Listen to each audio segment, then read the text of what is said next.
eh, kami melaksanakan strong point di wilayah hukum Polrestabes Makassar.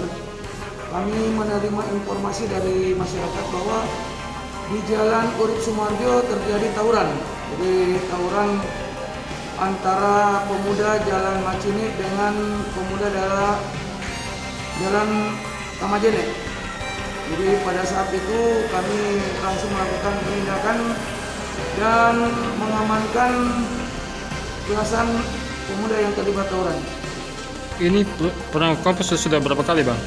Jadi untuk perang kelompok ini sudah sering terjadi karena dendam lama.